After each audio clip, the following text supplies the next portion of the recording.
Então, a primeira coisa que precisamos entender se você tentar perder peso é o que causa o ganho de peso. Em primeiro lugar, se você não consegue entender o problema, você não consegue ter a solução. A maioria das pessoas pensa que o problema são apenas calorias, então a solução é simplesmente cortar as calorias e contar calorias. Infelizmente, esta tem sido uma maneira muito mal sucedida de perder peso.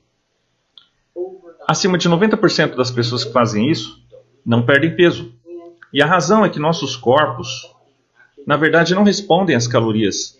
Se você comer um determinado alimento com uma certa quantidade de calorias, seu corpo tem uma decisão sobre o que fazer com essas calorias, que você pode armazenar como gordura corporal, você pode queimar com calor corporal. Por exemplo, claro, tem um enorme impacto na quantidade de gordura corporal que você ganha. E é por isso que é mais importante se concentrar nos hormônios que estão envolvidos em dizer ao nosso corpo para ganhar peso ou perder peso.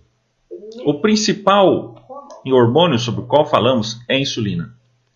Insulina é um hormônio que produzimos quando comemos, e esse hormônio diz ao nosso corpo para armazenar algumas dessas calorias recebidas, e podemos armazená-las como açúcar ou guardá-las como gordura corporal. Saiba que isso é importante, porque se você tem uma pessoa e lhe dá insulina, quase todo mundo vai ganhar peso. E não importa o que você come, o que você não come, não importa se você tem força de vontade ou não tem força de vontade, você vai ganhar peso porque eu te dei insulina. Se você tem uma doença como diabetes tipo 1 não tratada, onde você simplesmente não tem insulina, na verdade, não tem diferença o quanto você come, o seu corpo simplesmente não tem instruções para armazenar gordura corporal para que você continue perdendo peso.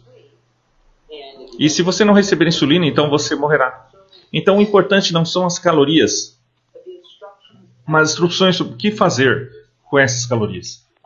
O outro hormônio que nós falamos é o cortisol, que também é chamado de hormônio do estresse, porque, novamente, se demos às pessoas cortisol, com um medicamento chamado prednisona, essas pessoas vão ganhar peso, quase ganham peso. Se você tem uma doença como a doença de Addison, onde o cortisol é muito baixo, você perderá peso.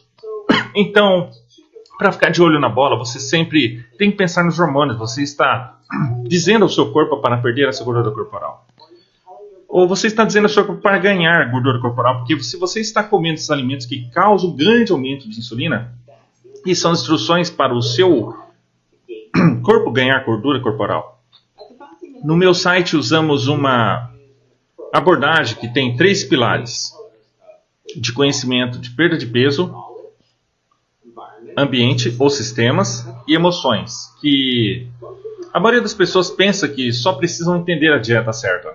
Mas a parte do conhecimento da equação é apenas uma pequena parte do quadro geral de como você vai perder peso. Quando falamos sobre conhecimento, queremos saber as dietas certas para comer, e há 3 alavancas básicas que podemos empurrar aqui. Você pode mudar o que você come, você pode mudar o quanto você come, você pode mudar a frequência com que você come. E se você fizer 1 ou 2 ou 3 dessas coisas que podem ser muito bem sucedidas, se você fizer todas as 3, você provavelmente terá mais sucesso. Mas não quer dizer que nenhum delas seja importante, não seja importante. Lembre-se que isso tem tudo a ver com a dieta. Então, como o jejum ajuda nisso? Simplesmente simplifica as coisas para você. Porque em termos do que você come, não faz recomendações particulares. Quanto você come é muito simples, é 0. E com que frequência você come, é isso que você controla. Então torna muito simples você perder peso. Lembre-se, quando você jejua, esse é o estímulo mais poderoso para baixar a insulina, porque nenhum alimento está chegando.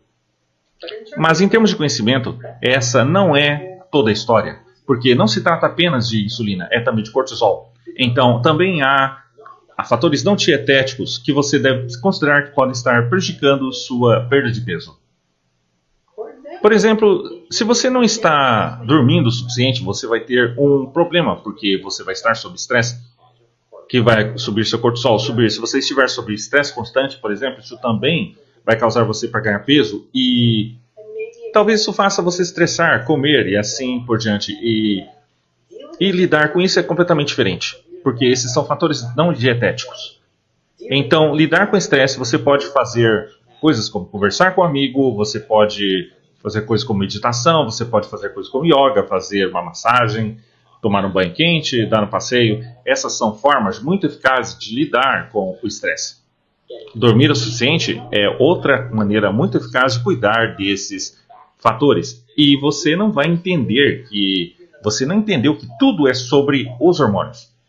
Então, entender as dietas adequadas, quais alavancas você pode usar em termos de sua dieta, quais alavancas você pode usar em termos de alívio do estresse e dormir, bem, essas são muito importantes. Mas é importante saber que é muito importante simplesmente não é suficiente. O segundo pilar principal de que falamos é o meio ambiente, ou os sistemas. Porque só porque você sabe que algo é bom para você, não significa que você vai fazer isso. Nós todos sabemos que comer biscoitos não emagrece. Mas muitos de nós ainda fazemos isso. Mas por que isso? E muitas vezes é o meio ambiente. Porque não se trata apenas de força de vontade. Se você não tiver acesso a esses biscoitos, bem, você não vai comê-los. Se você está em uma reunião, por exemplo, no trabalho ou na